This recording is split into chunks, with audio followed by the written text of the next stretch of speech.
Hello दोस्तों, स्वागत है इस नए वीडियो में जिसमें हम आपको वेव ऑप्टिक्स पार्ट 1 लेकर आए हैं। जैसे कि आपको पता है, हमने ऑप्टिक्स 2 पार्ट में करने का प्लान किया था, वेव ऑप्टिक्स। और टोटल वेव ऑप्टिक्स 4 पार्ट में, ray optics 2 parts, wave optics 2 parts. ये वेव ऑप्टिक्स का फर्स्ट पार्ट है।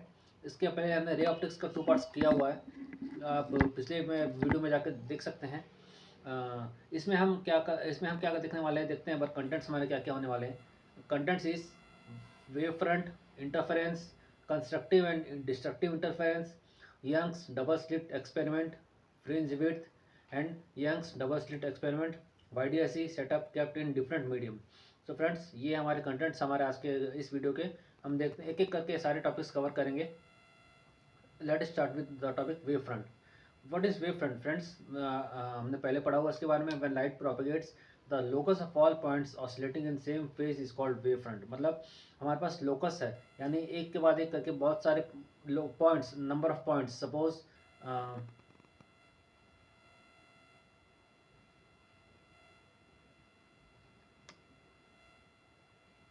सपोज ये हमारा लोकस है।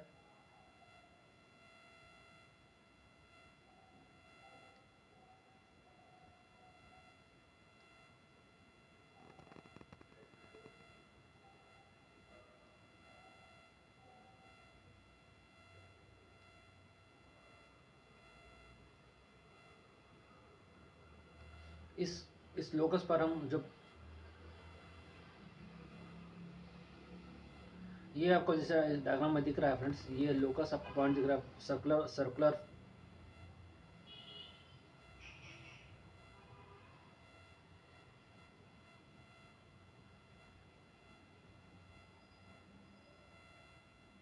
ये सर्कुलर जो आपको डायग्राम दिख रहा है फ्रेंड्स,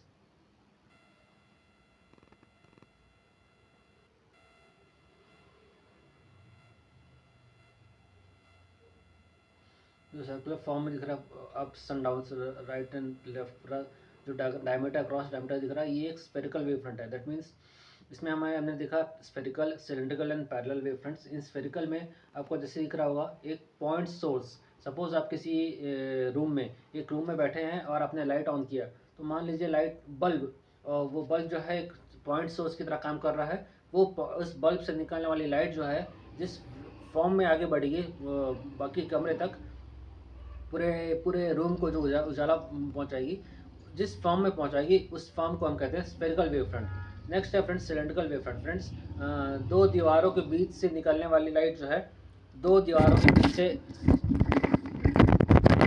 दो दीवारों के बीच से जो लाइट निकलती है, मान लीजिए कोई दरार है, उस दरार के बीच से कोई लाइट निकल रही है, आपके पास, आप तक पहुंच रही है, तो उसे हम कहते हैं सिलेंड्रिकल वेव फ्रंट। वो सिलेंड्रिकल फॉर्म में निकलती है। Similarly plane wave front. Friends, plane wave front means बहुत एक इनफाइनाइट डिस्टेंस से अगर कोई लाइट पहुंच रही है आप तक,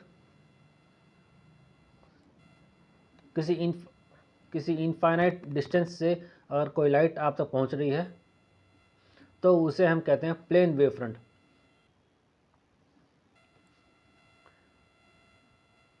अब आइए देखते हैं friends, interference of light waves at a particular point in the medium, the resultant displacement produced by a number of waves. इसका जैसे कि आपको डेफिनेशन में दिख रहा है, बहुत सारे वेव्स, नंबर ऑफ वेव्स का रिजल्टेंट डिस्प्लेसमेंट।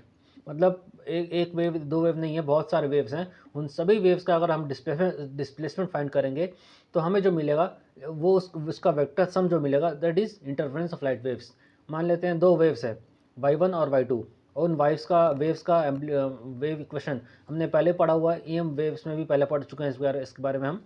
तो ईएम वेव्स में जो हमने पढ़ा था, equation of waves, y1 is equal to a1 cos omega t, और y2 is equal to a2 cos omega t plus five. यहाँ a1 और a2 एम्पलीट्यूड्स है फ्रेंड्स, और omega is the circular frequency and five is the phase difference. हमें पहले भी पढ़ा हुआ फेज डिफरेंस के बारे में। तो according to superposition principle, resultant R is equal to square root of a1 square plus a2 square plus 2 a1 a2 cos five. मतलब अगर दो वेव्स हैं जिसका एम्पलीट्यूड a1 a2 है, तो उनका रिजल्टेंट आप कैसे निकालोगे? R is equal to square root of a1 square plus a2 square plus 2 a1 a2 cos five. और a1 a2 की वैल्यू अगर सेम है, a है, और देन आर की वैल्यू क्या हो जाएगी? 2a cos 5/2।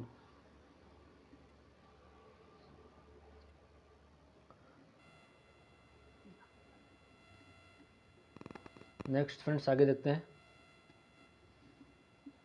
इंटेंसिटी और एम्पलीट्यूड में रिलेशन देखते हैं। हमें पता है पहले भी इंटेंसिटी और एम्पलीट्यूड का रिलेशन क्या होता है, I is directly proportional to A square.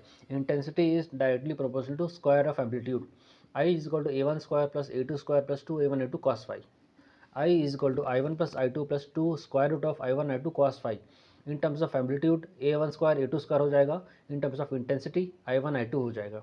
If I one आई2 की वैल्यू अगर आई नॉट है, then I resultant I R is equal to 4 I naught cos square 5/2। ये हो गई रिजल्टेंट इंटेंसिटी की वैल्यू फ्रेंड्स। अब आइए देखते हैं कंस्ट्रक्टिव एंड डिस्ट्रक्टिव इंटरफेरेंस। इसमें क्या होता है friends, constructive and destructive interference में the two light waves are in same phase, that is phase, दोनों को फेस डिफरेंस जो है 2n पाई है। हमने इसके बारे में पहले भी पढ़ा हुआ है, फेस डिफरेंस के बारे में। मान लेते हैं ये एक वेव है, इनिशियली ये एक वेव ऐसा है, और हम एक और वेव का एग्जांपल लेते हैं, दिस इज अनदर वेव। हमें पता है फ्रेंड्स एक साइन वेव है, कॉस वेव है। तो इन दोनों में फेस डिफरेंस जो है हमें पता है, अगर आप किसी एक पर्टिकुलर पॉइंट पर फाइंड करें, मान लेते 0 पर ही फाइंड करें, 0 पर साइन की वैल्यू 0 है पर कॉस की वैल्यू 1 आती है, ये मान लेते हैं 1, 0 एंड 1, एंड दोनों में फेस डिफरेंस हम कहते हैं π/2। साइन वेव और कॉस वेव में फेस डिफरेंस हम कहते हैं π/2। मतलब एक पर्टिकुलर पॉइंट पर अगर आप फाइंड करें तो दोनों की वैल्यूज़, डिस्प्लेसमेंट वैल्यूज़ अलग अलग है और वो वेरी हो रही है। कितना वेरी हो रही है, π/2। ये हो गया हमारा फेस डिफरेंस। तो ये हो गया हमारा फेस डिफरेंस। तो इसी प्रकार हमने कहा सेम फेस, मतलब साइन वेव के ही दो particles, for example same phase मतलब साइन वेव्स के दो पार्टिकल्स, एक पार्टिकल यहाँ पर है, एक पार्टिकल यहाँ पर है, तो हम कहेंगे both the two particles are in same phase, both are going downwards, going in the same direction. ठीक है, तो उसे हम कहेंगे both the particles are in same phase. Then the phase difference दोनों में 2π का होना चाहिए। सपोज कोई, जैसे हमने देखा पिछले कर्व में फेस डिफरेंस 2π था।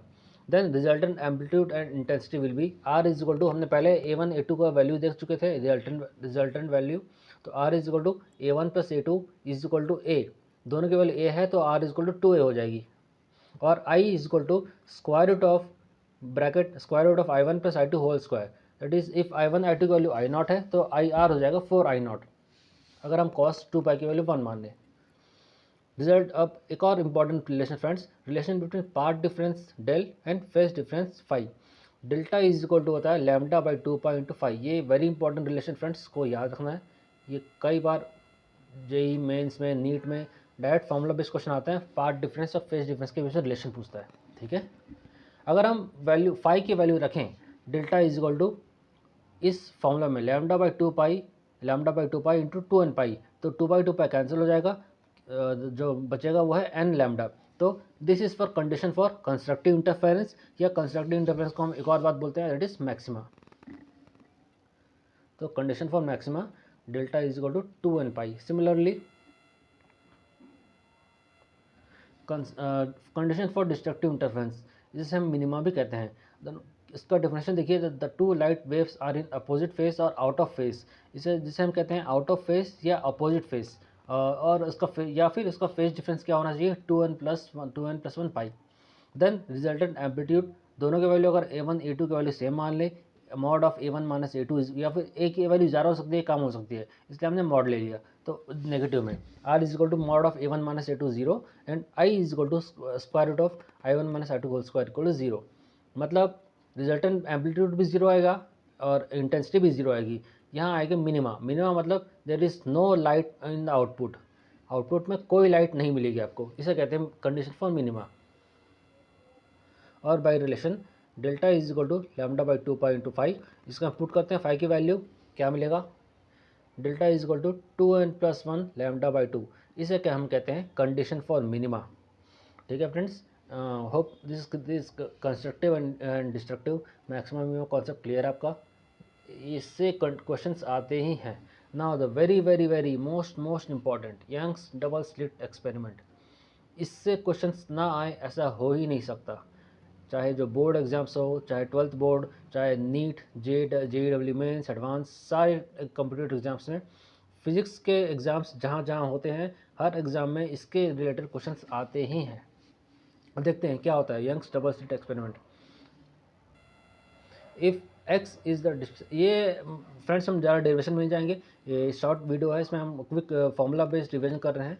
तो इस फॉर्मूले पर क्विक रिवीजन करते हैं। हमें पता है एक सोर्स रहता है, यहाँ पर एक सोर्स रहता है, 2 स्लिट्स होते हैं, स्लिट्स का नाम S1 S2 मानते हैं। उन स्लिट्स के बीच का डिस्टेंस D होता है, और distance between slit and screen के बीच का डिस्टेंस कैपिटल D होता है।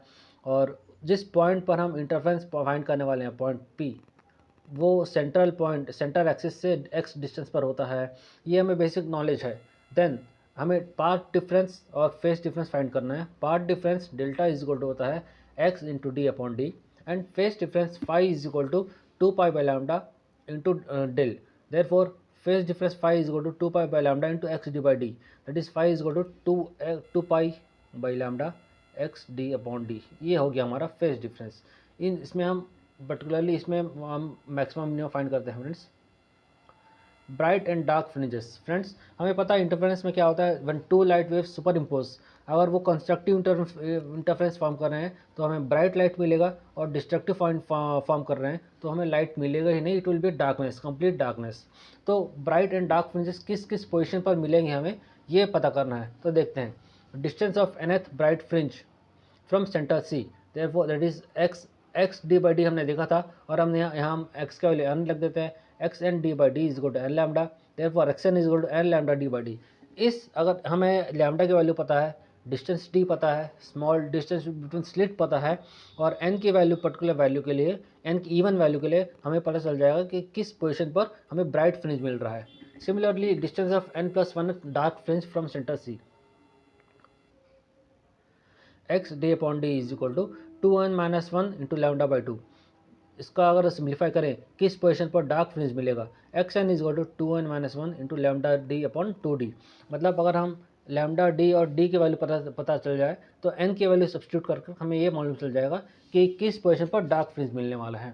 तो ये एक्स एन जो है फ्रेंड्स हमें पोजीशन बताता है, position for which bright fringe and dark fringe मिला है, और हमें ये पता करना है कि उस फ्रिंज विड्थ क्या होता है। फ्रिंज विड्थ कुछ नहीं फ्रेंड्स, आपको एक्स एन प्लस वन मान लेते हैं, एक्स एन प्लस वन मान लीजिए और एक्स एन माइनस वन मान लीजिए। नेक्स्ट देखते हैं distance between two successive bright और डार्क फ्रिंजेस, मतलब या तो टू ब्राइट फ्रिंज, या alternate bright fringe, alternate dark fringe, या टू डार्क फ्रिंजेस, इनमें से किसी एक का डिस्टेंस फाइंड कर लेते हैं तो हमें मालूम चल जाएगा फ्रिंज विड्थ कैसे निकालते हैं। फ्रिंज विड्थ बीटा को हम डिनोट करते हैं बीटा से, beta is equal to X N plus one minus X of N, यानी beta is equal to lambda D by D. Lambda D by D की वैल्यू सब्स्टिट्यूट करने पर हमें ये मालूम चल जाएगा कि ब्राइट फ्रिंज और डार्क फ्रिंज कितने कितने डिस्टेंस पर हमें मिल रहे हैं। एंगुलर फ्रिंज विड्थ, फ्रेंड्स ये तो हो गया लीनियर फ्रिंज विड्थ, एक लीनियर डिस्टेंस होता है। अगर कोई कर्व सरफेस है किसी एंगुलर फॉर्म में है तो beta theta is equal to lambda by D, सिर्फ इसमें बीटा लगेगा, लैम्डा और डी की वैल्यू लगेगी फ्रेंड्स, बाकी इजीली फाइंड कर सकते हैं। Incident light at an angle, अगर कोई लाइट किसी इंसिडेंट रे फॉर्म हो रही है, फॉर एग्जांपल इस एंगल पर इंसिडेंट हो रही है, इस थीटा एंगल पर इंसिडेंट हो रही है, देन हमें क्या fringe width is equal to D sine theta, therefore x D upon D is equal to D sine theta, small D D cancel, तो क्या मिलेगा friends, x is equal to capital D sine theta. So friends नीचे लिखा है hence fringe pattern shifts by capital D sine theta, ये हमें दिख रहा है। ठीक है, नेक्स्ट आगे देखते हैं।